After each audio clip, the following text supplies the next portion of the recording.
Hi, let's look at the archaeological heritage in North Africa. Archaeology is a very important science to understanding the history of Africa, especially ancient Africa, which lies beyond the memory of living people today, as it sort of helps us to sort of piece together the evidence that precedes any kind of written history that exists in Africa. To begin with, let's talk about what is exactly archaeological evidence and how is it understood. So there are three different kinds of ways we can piece together the history from the artifacts of the past. The first is an archaeological contextual analysis, where we see that the layers that are carefully dug down in an archaeological dig, that anything that's sort of found above something is earlier than something that's found below something. And so with this sort of chronology, you can start to create a kind of hierarchy of when events happened in this locality.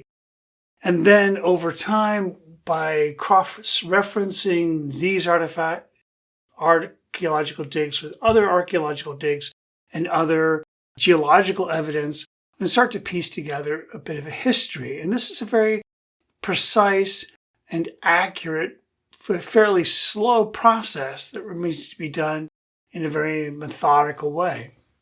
Another kind of archaeological analysis is formal analysis. And this is when you have an artifact that may have been dug up unscientifically, may have been found out of context. Someone found it somewhere and, brought it to an archaeologist. And all you have is the object itself. And by just looking at the object, figuring out what sort of stylistic traits, materials, characteristics, what evidence that the thing itself says it must belong to. So this formal analysis of archaeological digs is not so precise because there are a lot of things about the context which are missing, and it is dependent on our ability to find and identify other things that have been found in an archaeological contextual analysis to compare it to. Because if we have the archaeological contextual analysis, the formal analysis becomes easier. We can say, oh yes, we found this, something like this in this context, and now we can say this is probably from this date. So without that earlier archaeological contextual analysis, a formal analysis can only generalize what we assume to be the traits of a particular work. Lastly, and this is probably the most inaccurate, is ethnographic analogies to lives of the people today in the region. As we know, people are constantly changing and new migrations of people come in and new ideologies and new philosophies emerge, and people think differently about art all the time. But occasionally, we might find somebody who has an insight about the traditional past that leads you to some way of thinking about the art, which is different than what someone who's outside the culture or outside the region might. And so this kind of ethnographic, just going to a region, asking them, so what does this art look like to you? Does this remind you of anything? Do you have any insight on this?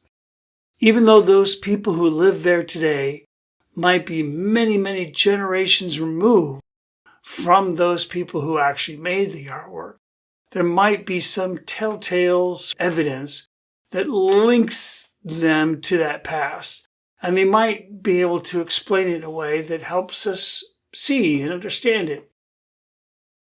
Of course, this is a real problem because we really can't prove any material connection between the people today and the people of the past. And the people who are looking at it today, even though they're from the region, they might just be guessing.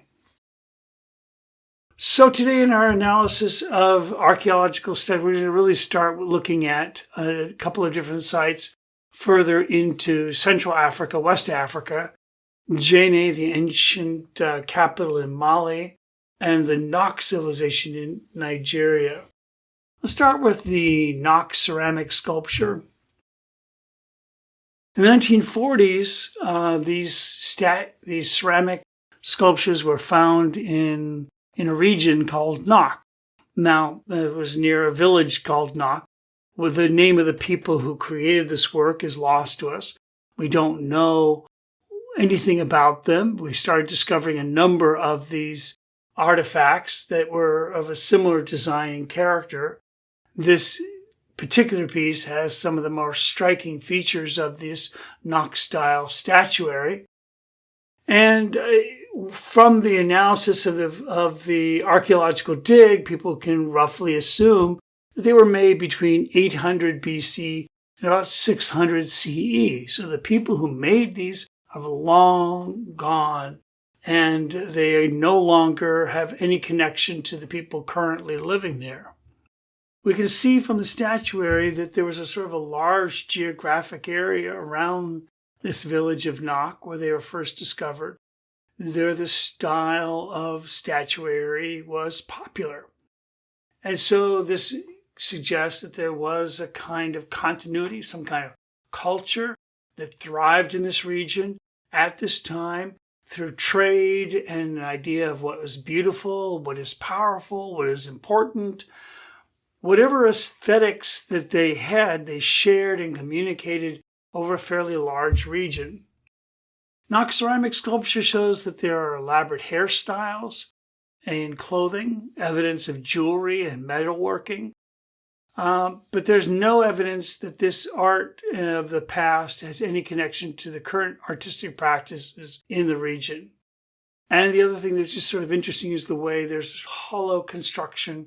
These are created by coils and pinches and then sculpted then so that they are easy to fire and sturdy. And they have a kind of beauty and a presence which makes them quite remarkable.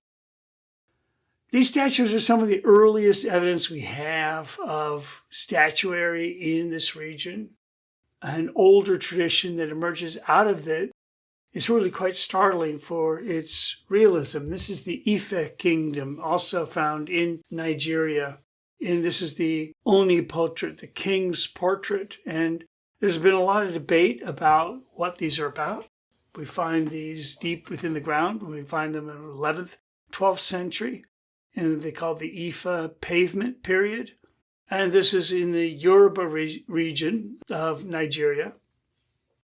And these are bronze castings, sort of they're sculpted in wax, and then clay pressed around the wax original. And then the clay is heated up, the wax melts out, and then bronze and brass is poured in, and they create these metal casts, which have survived through the centuries. Now, the Efe Kingdom is really remarkable. When these were first discovered in 1911, people didn't believe the work was by Africans and suggested the extraordinary realism and naturalism of these pieces must have come from some Greek sculptors who migrated to Africa. But Ife's power and wealth was probably derived from its access to a lucrative Niger River trade routes connecting it to the wider trade networks of West Africa and the Sahara. Now, this is a sort of, we have this affluent kingdom that was creating these portraits of extraordinary. We notice we see these holes around the perimeter of the head. Maybe there were wigs. They're also suggesting that these were maybe attached to wooden bodies. It's like life-size statuary of these people dressed in a way to create a living mannequin of these kings. Now, what's interesting about this is such kind of realistic art is really sort of characterized today as this kind of ore-ode, outer head, meaning the appearance of the person as they are seen by the public.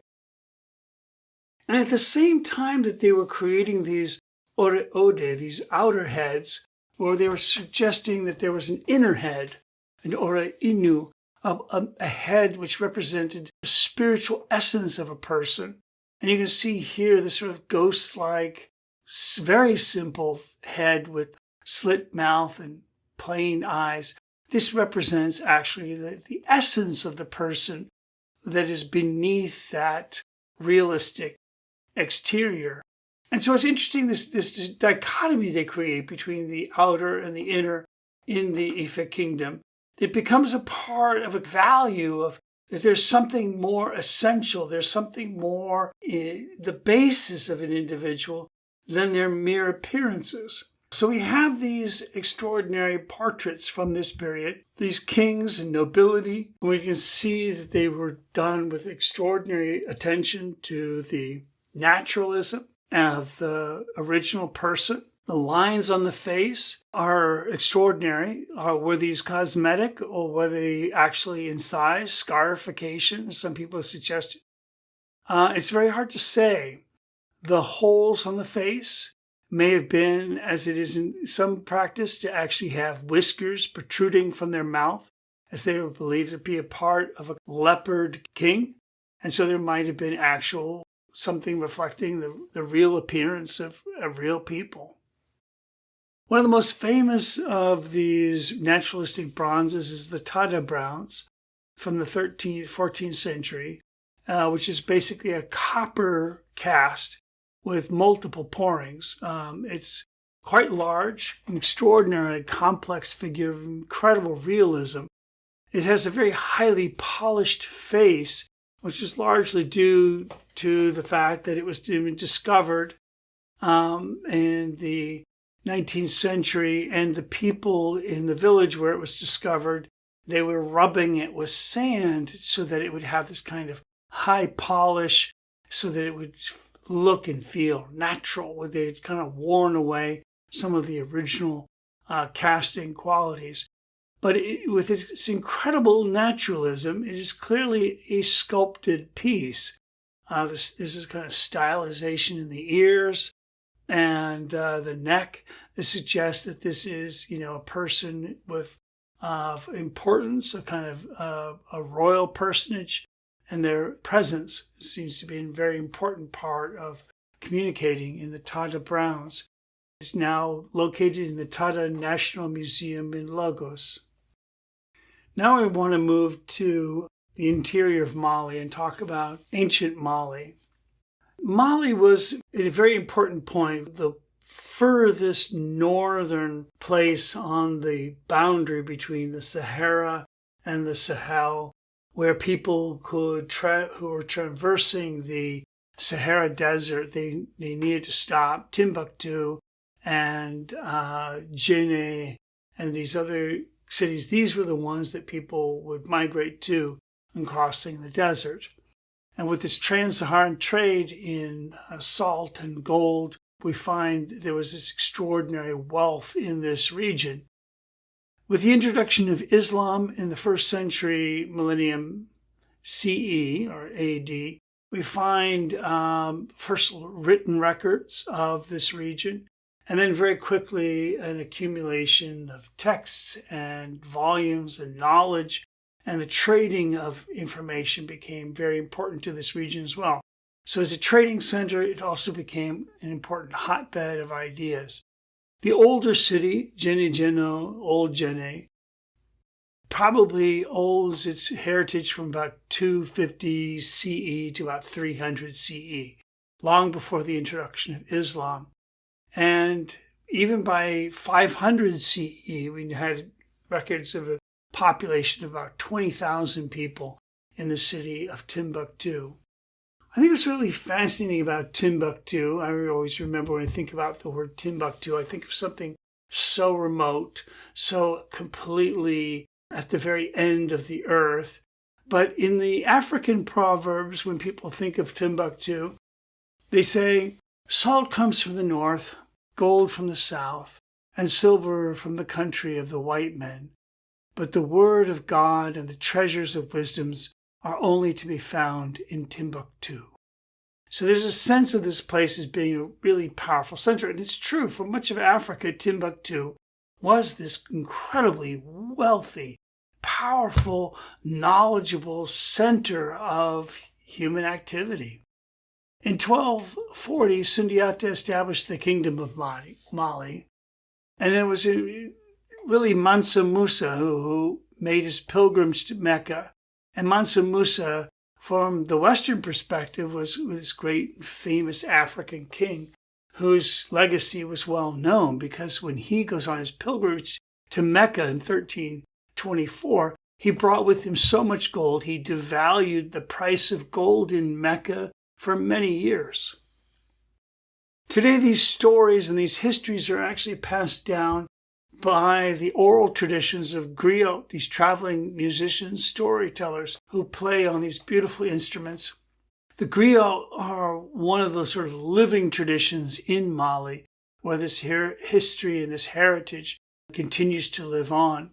A griot is a person who is paid to recite and memorize a person's genealogy, and then they put it to music, and on holiday occasions they come forward and they sing a person's genealogy. Going back to ancient Mali, let's talk about the time before the arrival of Islam. From about the 13th to the 15th century, outside the city of Djenné, numerous terracotta figures are made. So we have some Islamic contact in this region, but we also start to see some very interesting ideas emerging in these ceramic pieces. Some of them seem to be in keeping with sort of classic African sculptures. This idea of the equestrian figure with horses that come from Arabia, now introduced to Africa. And the horse, of course, was a powerful creature who had sort of a mystical connection to the rider and the sense of being able to be transported at great distances was a very important feature of presenting a person of power.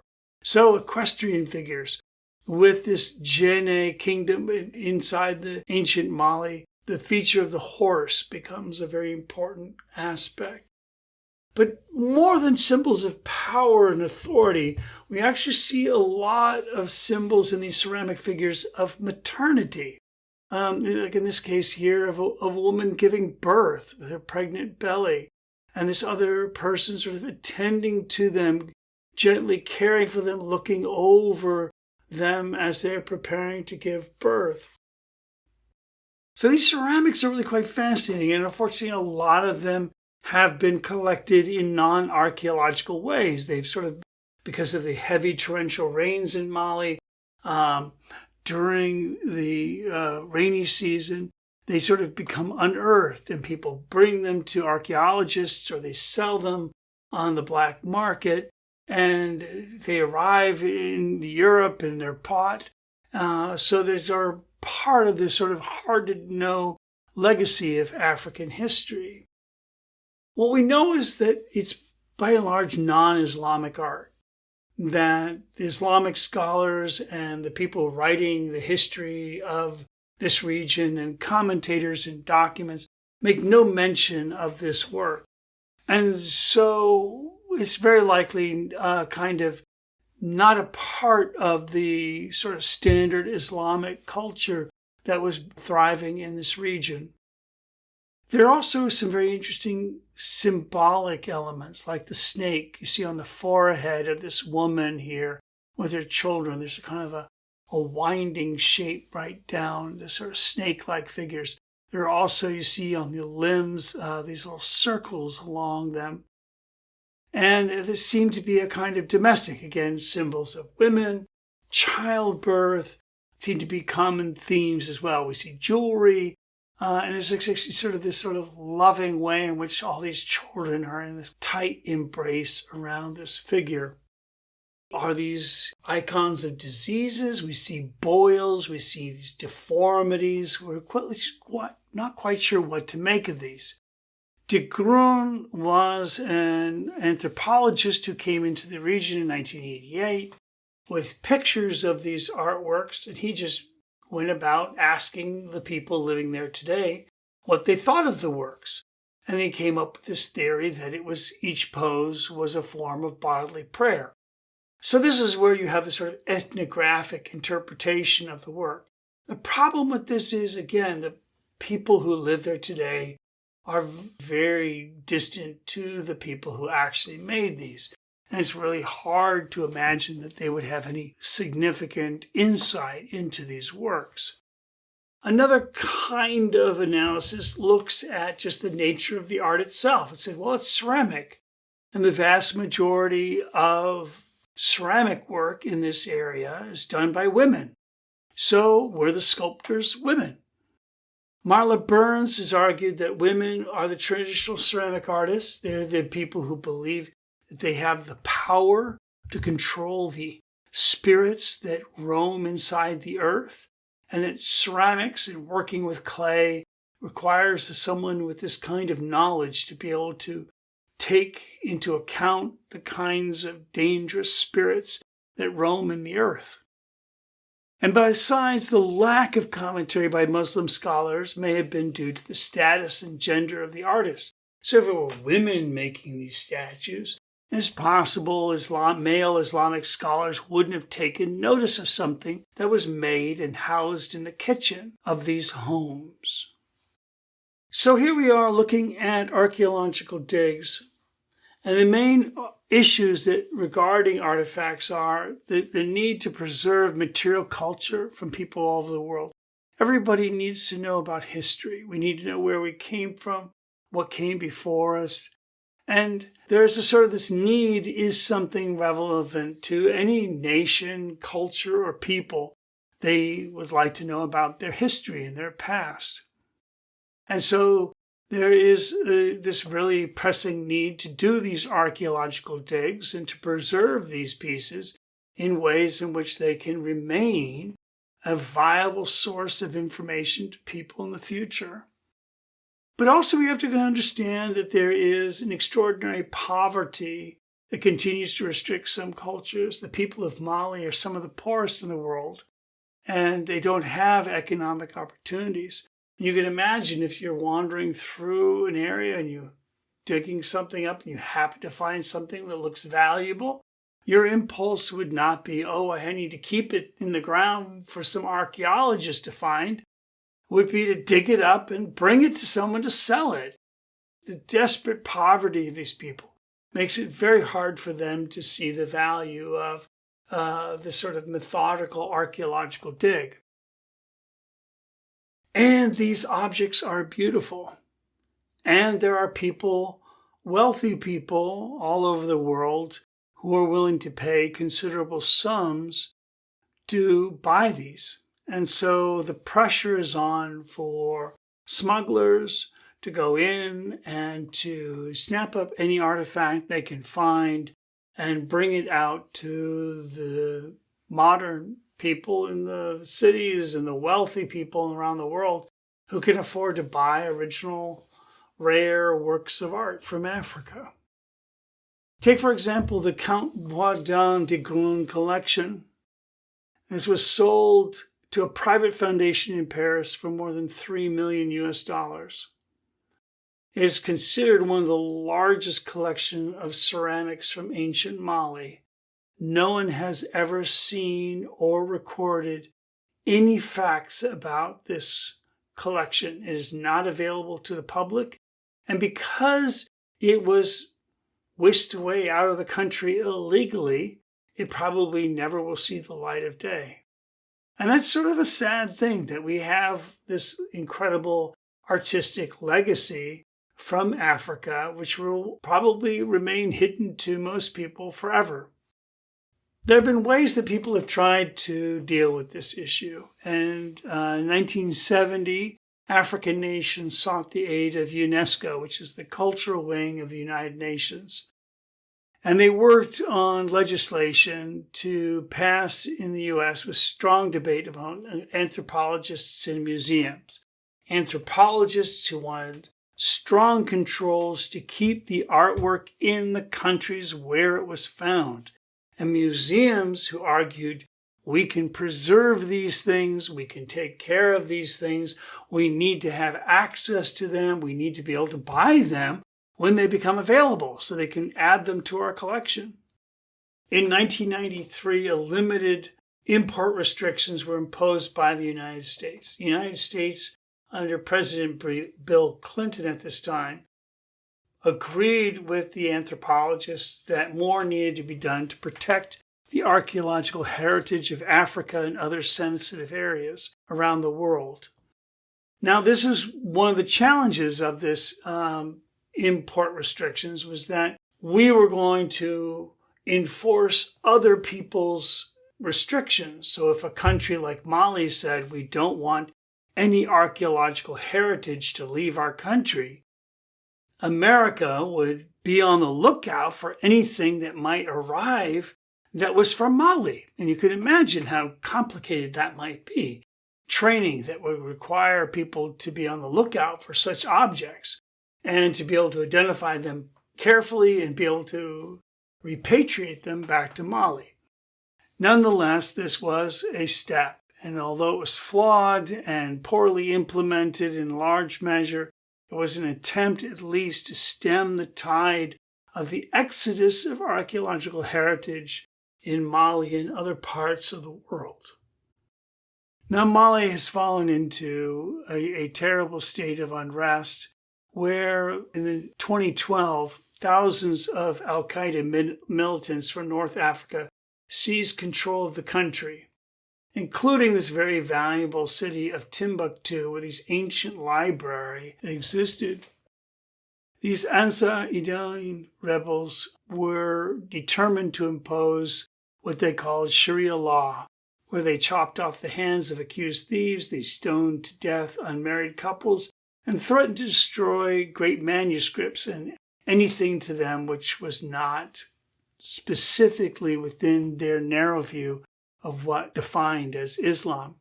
So there was this book that was written with this rather unfortunate title, The Badass Librarians of Timbuktu.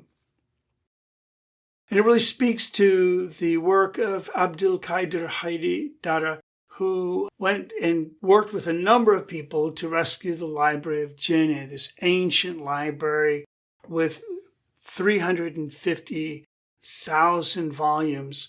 And they sort of secreted them out of Timbuktu to the safety of southern Mali.